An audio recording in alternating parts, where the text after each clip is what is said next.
Halo bro, Assalamualaikum warahmatullahi wabarakatuh. Mulai lagi dengan saya Dapat Mulifa di Mulifa Channel.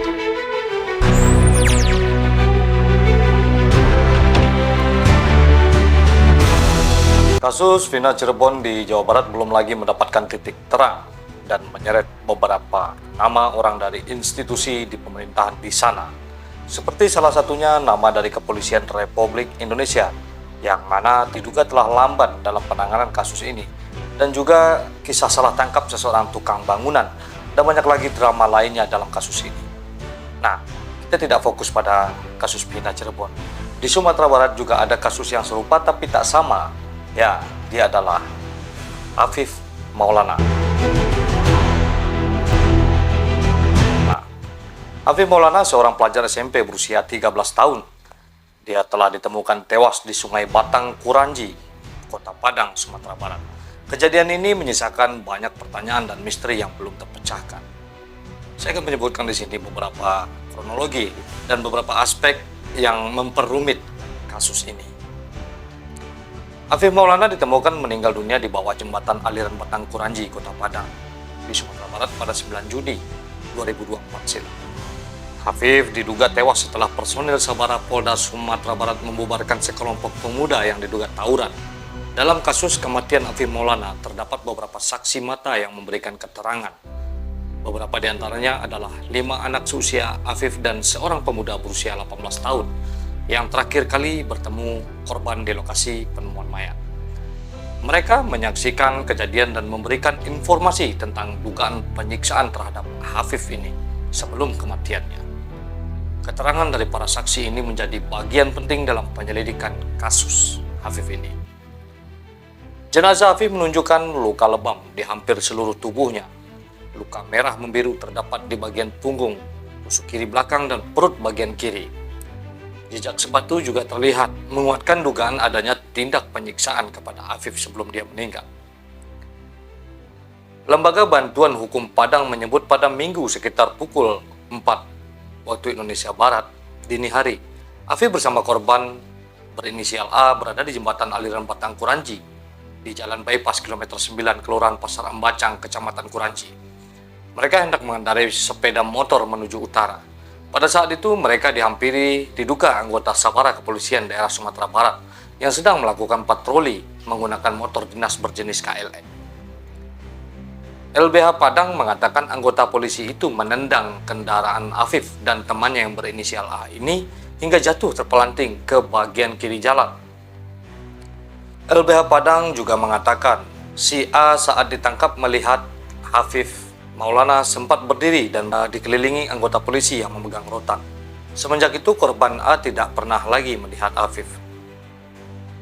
LBH Padang mengatakan si A dan korban-korban lainnya dibawa ke Polda Sumatera Barat. Mereka disuruh jalan jongkok dan berguling-guling hingga muntah. Kalau belum muntah, belum boleh berhenti.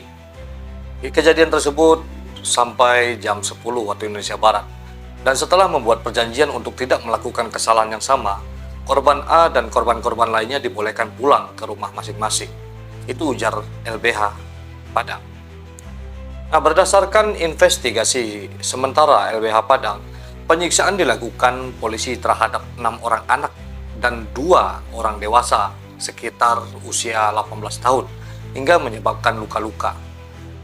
Ternyata sikap polisi menolak tudingan ini, yang mana menurut mereka itu telah mencoreng nama baik institusi kepolisian, yang mana Komisi untuk Orang Hilang dan Korban Tindak Kekerasan atau yang disingkat dengan Kontras dan juga LBH Padang telah menciptakan kontroversi. Kepolisian justru mencari siapa yang telah memviralkan berita ini dan melibatkan nama institusi kepolisian itu sendiri sebagai pelaku utama dalam pembunuhan Afif Maulana ini. Tetapi trial by the press yang disampaikan oleh seseorang atau oknum seseorang yang menyampaikan di media massa sehingga viral itu masih perlu kami dalami.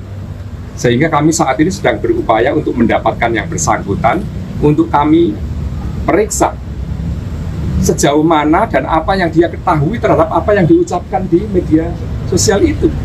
Dan juga kepolisian membantah adanya penyiksaan itu, yang mana bertolak belakang dengan keterangan Kontras dan juga LBH. Jadi memang situasinya saat itu mereka berkonvoy dan mereka banyak rombongan begitu ya. Kami waktu itu bertanya sekitar berapa motor gitu. Jadi sekitar 30 motor dan sebanyak itu. Lalu kemudian kami juga mendapatkan informasi dari penyidik kan tim Sabara saat itu yang bertugas juga sekitar 30 orang begitu. Dan kemudian mereka bermotor dan bertemu gitu dengan kepolisian dan kemudian terjadilah heboh-heboh begitu. Putar sana, putar sini, lalu jatuh dari motor ditendang, jatuh dari motor, lalu kemudian kabur-kaburan. Nah, begitu situasinya. Inspektur Jenderal Suharyono membantah dugaan penyiksaan yang dilakukan anggota Sabara terhadap Hafif Maulana. Ia mengatakan dari keterangan saksi yang memboncengi Hafif, bocah itu diduga terjun ke sungai saat polisi mengamankan aksi tawuran.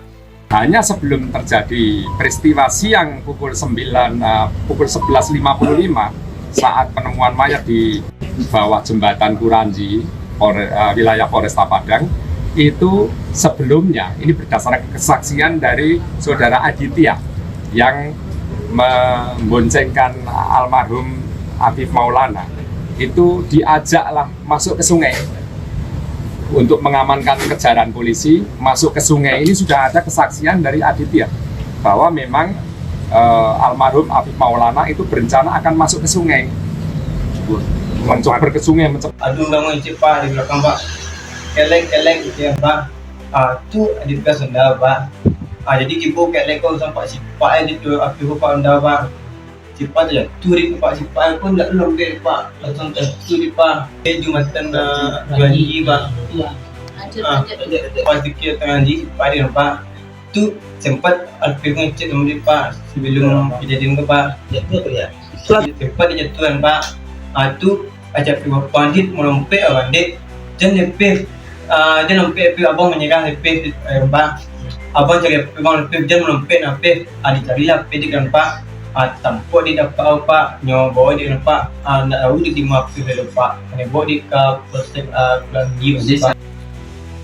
Kapolda Sumbar juga menyatakan sudah ada 40 orang saksi yang diperiksa. Dari jumlah itu, 30 orang diantaranya merupakan personil kepolisian.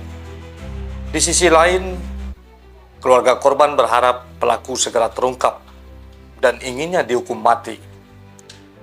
Kontras mencatat bahwa kasus kekerasan oleh anggota polisi tidak berkurang dalam 3 tahun terakhir ini.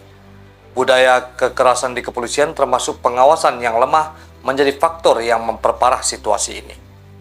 Dugaan penyiksaan oleh anggota polisi telah mendorong wacana pemasangan kamera pada personil kepolisian saat menjalani tugas mereka agar bisa dikontrol apa yang mereka lakukan. Itu wacananya. Kita lihat dari reaksi masyarakat setempat terhadap kematian Hafif sangat beragam. Beberapa orang merasa marah dan terguncang oleh dugaan penyiksaan yang dialami oleh Hafif sebelum kematiannya. Mereka menuntut keadilan dan transparansi dalam penyelidikan kasus ini. Namun ada juga yang skeptis terhadap proses hukum dan kepolisian, mengingat sejarah kontroversi dan ketidaktransparan dalam beberapa kasus serupa. Mengurangi kekerasan aparat adalah tanggung jawab kita bersama. Mungkin berikut beberapa langkah yang dapat diambil untuk mencegahnya. Yang pertama itu mulai dari pendidikan dan kesadaran. Edukasi tentang hak asasi manusia atau HAM dan kesadaran akan pentingnya menghormati setiap individu adalah langkah awal. Sekolah dan keluarga perlu memperkuat pemahaman ini. Yang kedua itu penguatan penegakan hukum. Pemerintah harus memastikan penegakan hukum yang adil dan transparan. Pelanggaran oleh aparat harus diusut tuntas dan diberikan sanksi yang sesuai. Yang ketiga yaitu pelatihan dan protokol. Polisi perlu mendapatkan pelatihan yang memperkuat keterampilan komunikasi, penanganan konflik, dan penggunaan kekuatan yang proporsional. Protokol tindakan harus jelas dan diikuti. Yang keempat yaitu partisipasi masyarakat. Masyarakat perlu aktif melaporkan kasus kekerasan oleh aparat dan memantau kinerja aparat. Lembaga independen juga dapat berperan dalam pengawasan ini. Yang kelima yaitu media dan kampanye. Media berperan penting dalam mengungkap kasus kekerasan. Kampanye kesadaran juga dapat mengubah persepsi dan memperkuat tuntutan akan keadilan. Jadi mari kita mendukung keluarga dari Hafif Maulana. Kita dapat melakukannya dengan beberapa tindakan, yaitu menunjukkan dukungan dan empati kepada keluarga korban. Itu sangatlah penting. Dan jangan lupa tetap mau bersuara tentang kasus ini dengan orang lain dan memperjuangkan keadilan. Ini akan dapat membantu meningkatkan kesadaran tentang isu kekerasan dan transparansi di badan aparatur negara. Teruslah memantau berita dan perkembangan kasus ini. Dengan mengetahui informasi terbaru, kita dapat memberikan dukungan yang lebih efektif. Kita bisa mendukung organisasi seperti Kontras, Komisi untuk Orang Hilang dan Korban Tindak Kekerasan yang berjuang untuk hak asasi manusia dan keadilan. Jadi, ingatlah bahwa setiap tindakan kecil apapun dapat membantu menciptakan perubahan yang positif. Mari kita buat Sumatera Barat tercinta menjadi damai dan sejahtera. Sudah akhiri semua tindakan-tindakan yang negatif di Provinsi Sumatera Barat, tanah Minang tercinta. Seperti biasanya, majulah Minangkabau, majulah Indonesia bersama saya Dafan Mulifa, selalu di Mulifa Channel. Assalamualaikum warahmatullahi wabarakatuh.